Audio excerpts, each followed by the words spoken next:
Eu sempre, quando tenho oportunidade, eu peço ao Senhor uma palavra, para que eu não fale de mim, mas para que o Senhor fale aquilo que Ele quer falar para os seus servos. Amém? Amém.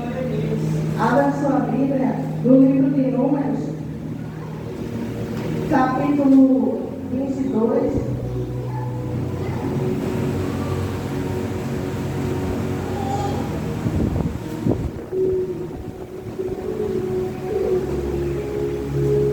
E o versículo 34. Então Balaão disse ao anjo do Senhor: pequei, que não soube que estavas neste caminho, para te opores a mim. E agora, se parece mal aos teus olhos, tornar-me-ei. Amém? Amém. Glória a Deus. Meus irmãos, quando eu era criança, e eu escutava falar sobre Balaão, eu ficava me questionando: como pode uma jumenta falar com um ser humano? E eu ficava me indagando, e aquilo ali eu não entendia. Porque quando a gente é menino, a gente não entende as coisas de pessoas maduras. A mesma coisa é na nossa vida espiritual.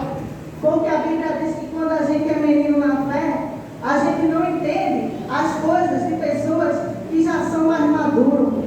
E o que diz aqui em Hebreus, capítulo 5, versículo 13 e 14.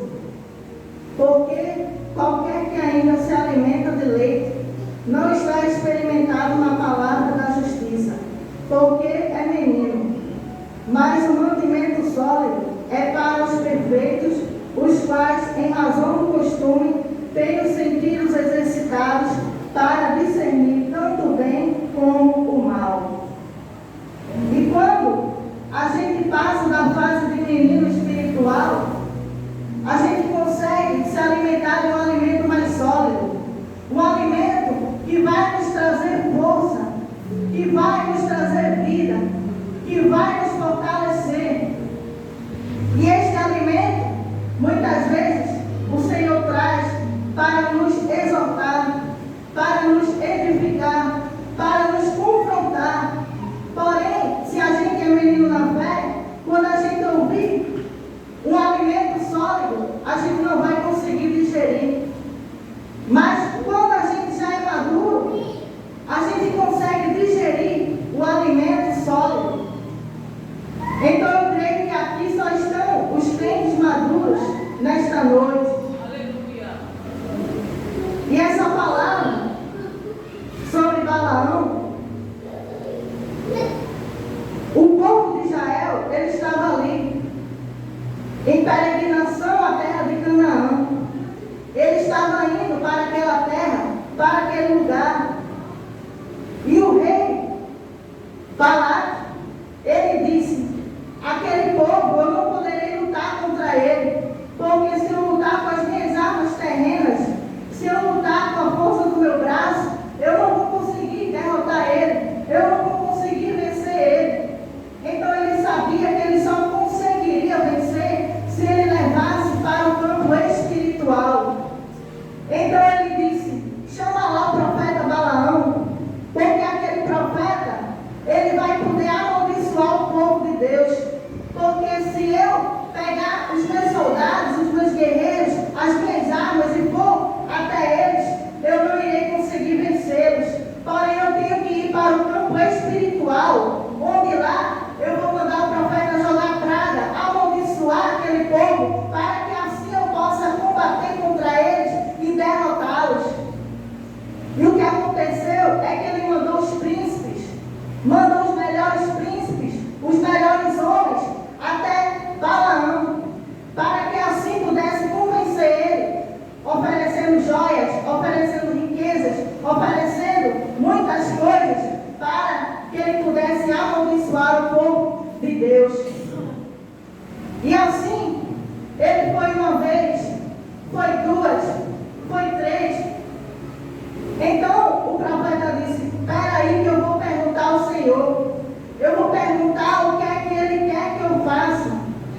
Porém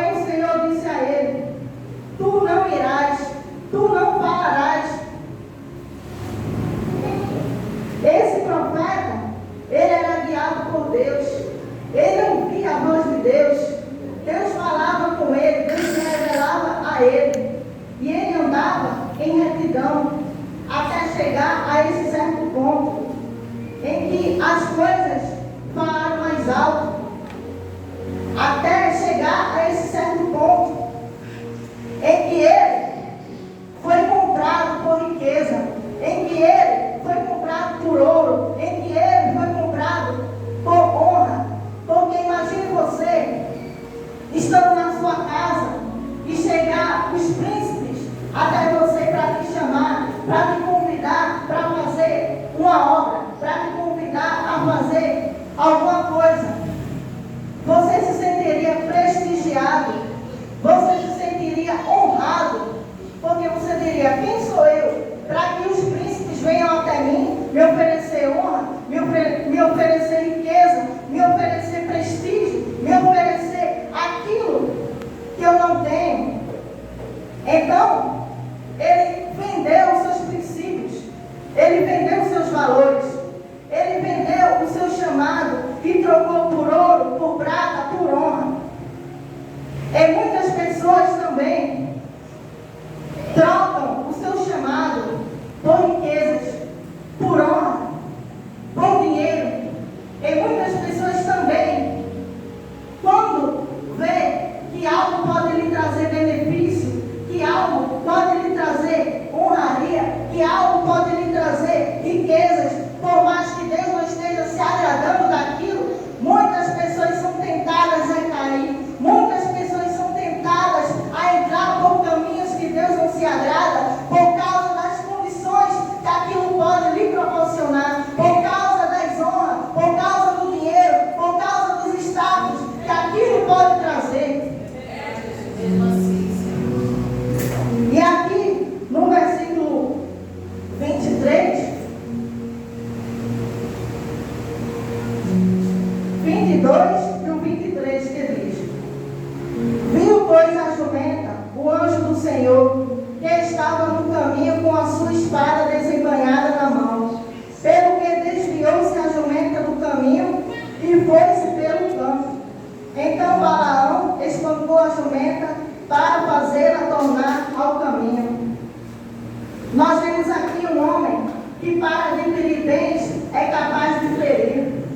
Nós vemos aqui um homem que, para adquirir riquezas, é capaz de qualquer coisa. E quantas vezes fazemos pessoas que, para conseguir aquilo que quer, é capaz de colocar alguém debaixo do sapato e pisar? Quantas vezes nós vemos pessoas que, para conseguir alguma coisa, algum status ou fama, é capaz de se vender, é capaz de ferir, é capaz de difamar, é capaz de vender aquela pessoa para conseguir aquilo que quer? E a segunda revelação sobre essa mensagem é que a jumentinha estava debaixo da submissão dele. Aquela jumenta estava ali aos cuidados dele, para que ele pudesse cuidar, para que ele pudesse tratar dela e não espancá-la. E o que acontece é que muitas vezes nós temos pessoas submissas a nós. Nós temos pessoas debaixo da nossa submissão, seja na nossa casa, seja na igreja, seja no trabalho, seja na rua, seja em qualquer lugar. E muitas vezes nós ferimos essas pessoas.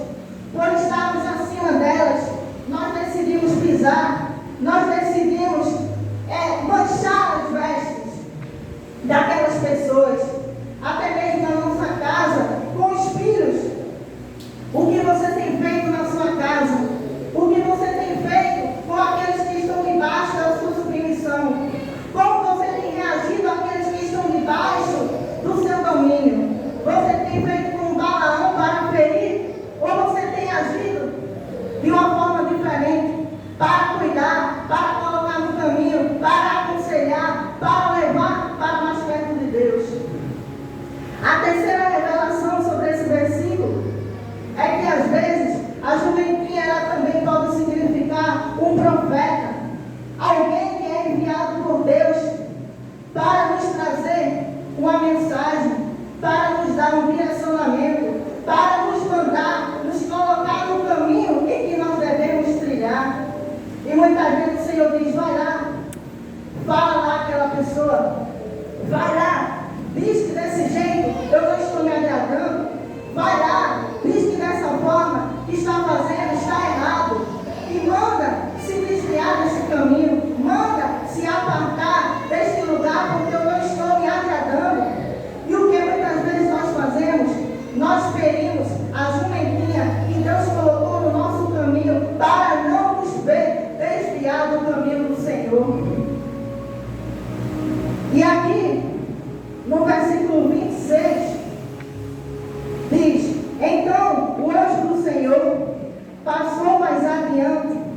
e pôs-se num lugar estreito, onde não havia caminho para se desviar, nem para a direita, nem para a esquerda. O anjo, ele se posicionou no meio. Ele se posicionou no caminho estreito, onde não podia ir nem para a direita, nem podia ir para a esquerda, mas ele ficou ali para impedir que Balaão desse mais um passo, para impedir que Balaão prosseguisse com o seu erro, para impedir que Balaão prosseguisse com aquilo que eles estavam fazendo, que iria desagradar ao Senhor. E o que o Senhor me fez entender é que o caminho do Senhor é reto, o caminho do Senhor não tem curva, o caminho dele não tem atalho, o caminho do Senhor, ele é um caminho que vai direto. Porque o que o inimigo ele coloca na nossa vida, ele diz: olha aqui esse caminho, olha aqui essa curva, olha aqui esse atalho, tem muitas coisas que eu posso te oferecer, tem ouro, tem prata, tem riqueza. Se tu pegar a curva, aqui tem coisas que tu pode fazer, que tu pode usar para se parecer com o mundo, mas não vai agradar ao Senhor. Aqui, se tu for por este caminho, fala mal do irmão, faz fofoca, faz contenda, faz disse-me-disse. Nesse caminho aqui, tu pode adulterar. Nesse caminho aqui, tu pode fumar, tu pode beber, tu pode se drogar. Porém, não é o caminho do Senhor, porque o caminho do Senhor, ele é um caminho reto. E aqui fala que o anjo não se desviou nem para a direita e nem para a esquerda, mas ele se posicionou no meio.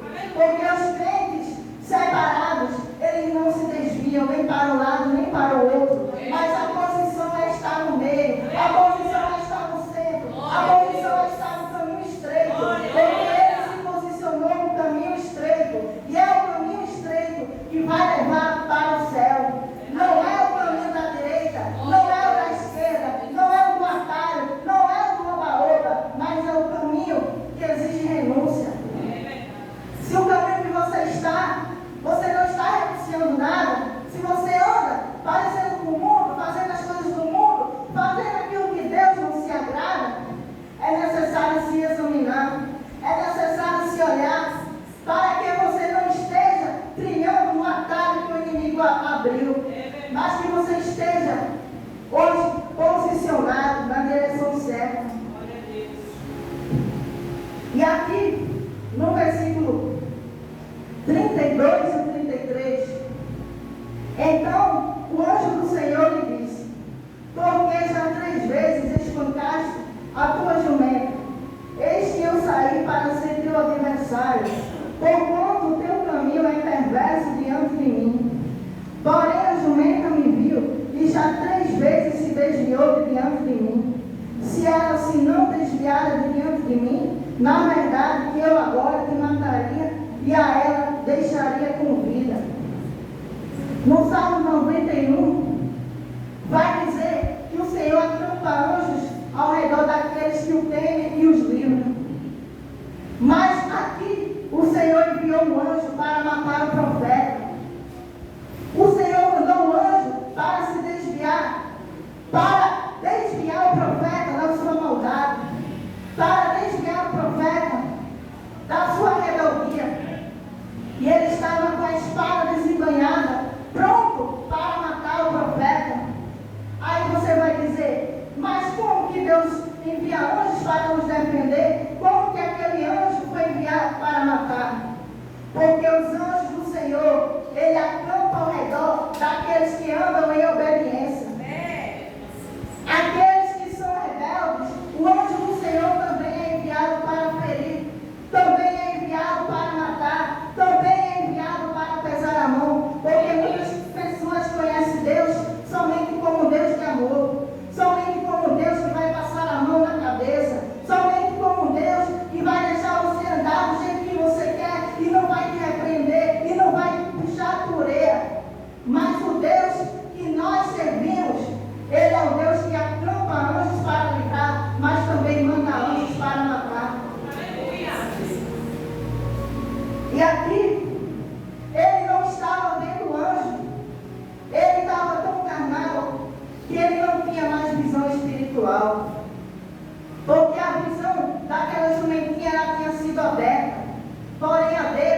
estava fechada por causa da sua rebeldia, por causa da sua desobediência, por causa que ele decidiu se corromper, por causa que ele decidiu se desviar do caminho da verdade. E nós percebemos que muitas pessoas andam com visão fechada, não vê mais o perigo, não vê mais a cilada, não vê mais que as coisas são pecado, mas acha que tudo é normal, mas acha que tudo pode. Mas saiba que para você poder ter a sua visão aberta, você precisa voltar. Se é necessário voltar, volte. Se é necessário dar meia volta, dê, mas não continue no mesmo caminho de cegueira espiritual, porque o Senhor ele está aqui pronto para abrir a visão espiritual daqueles que pediram. Aleluia. E Deus ele é tão misericordioso que ele fez a jumenta falar para dar o livramento. Porque ele poderia dizer: ah não, ele me servia, ele era meu profeta, ele ouvia a minha voz, ele me obedecia, mas agora o que aconteceu? Ele está indo para ser comprado, ele está indo para trocar o chamado que eu dei a ele por ouro, por prata, por coisas perecíveis.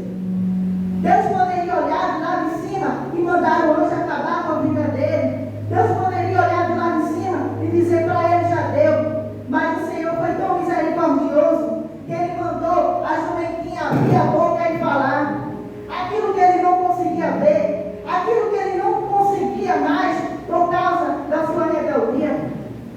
Então, através daquela jumenta, ele teve um livramento. Através daquela jumenta, ele teve um escape. E aqui é onde nós lemos, ele confessou o seu pecado. Ele confessou: Senhor, eu pequei contra ti. E assim, ele pôde não mais amaldiçoar aquele povo, mas ele pôde agora abençoar. Glória a Deus. Porque uma coisa que nós aprendemos é que não se pode amaldiçoar aquilo que o Senhor já abençoou.